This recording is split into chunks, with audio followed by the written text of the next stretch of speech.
মিরপুর থেকে বিসিবির গাড়িতে করে ৬ ক্রিকেটার যাবেন এয়ারপোর্টে। গাড়ির সামনে তারা যখন অপেক্ষা করছেন, সবাইকে মাতিয়ে রাখার মতো এক পরিস্থিতি তৈরি করলেন তানজিদ তামিম। তারা দুজন সহ সাথে থাকা ইমন, মেহেদী ও হৃদয়দের অপেক্ষা গাড়ির দরজা খোলার। বিসিবির যে কোস্টারে করে বিমানবন্দরের উদ্দেশ্যে যাত্রা করবেন ৬ ক্রিকেটার, তার দরজা লক করা রয়েছে, নিরাপত্তা রক্ষার জন্য অবশ্যই। অপেক্ষাটা মূলত গাড়ির চালকের জন্য। দীর্ঘ হয়নি তা, অল্প সময়ের মধ্যেই গেট খোলা হয়েছে, পর্যায়ক্রমে উঠতে শুরু করেছেন হৃদয়, শামীমরা। গাড়িতে ওঠার সময় একাডেমি বিল্ডিংয়ের নিরাপত্তা কর্মীর সঙ্গে পারভেজ ইমনও মজা করেছেন খানিকটা। মিরপুরের একাডেমিতে অবস্থান করা ৫ ক্রিকেটারের সঙ্গে বিসিবির কোস্টারে করে আরও এক ক্রিকেটার গেছেন এয়ারপোর্টে। সকাল ৭:১০ নাগাদ এসে উপস্থিত হয়েছেন শামীম পাটোয়ারি। সতীর্থদের আসার জন্য অপেক্ষা করেছেন একাডেমি বিল্ডিংয়ের ওয়েটিং লঞ্চে। তামিম, ইমন, শামীম, মেহেদী ও হৃদয় নামার পর সবার সঙ্গে বেরিয়েছেন গাড়ির উদ্দেশ্যে। ঘড়ির কাঁটায় সময় তখন সকাল প্রায় ৭:৩০। ভোরের আমেজ কাটতে শুরু করেছে সবে। পুরো শহর তখনও পূর্ণোদ্যমে জেগে ওঠেনি।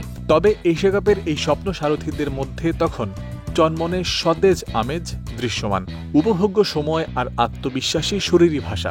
বাহ্যিক এমন অবস্থাতেই তামিম, শামীমরা মিরপুর ছেড়েছেন। এশিয়া কাপে তাদের মাঠে কাটানোর সময়টাও যদি হয় এমন উপভোগ্য, তাহলে দলের জন্য তা ভালো লক্ষণই বটে। তরুণ ক্রিকেটারদের মধ্যে টিম বন্ডিং কতটা দুর্দান্ত, এই খণ্ডচিত্রগুলো প্রমাণ দেয় তারও।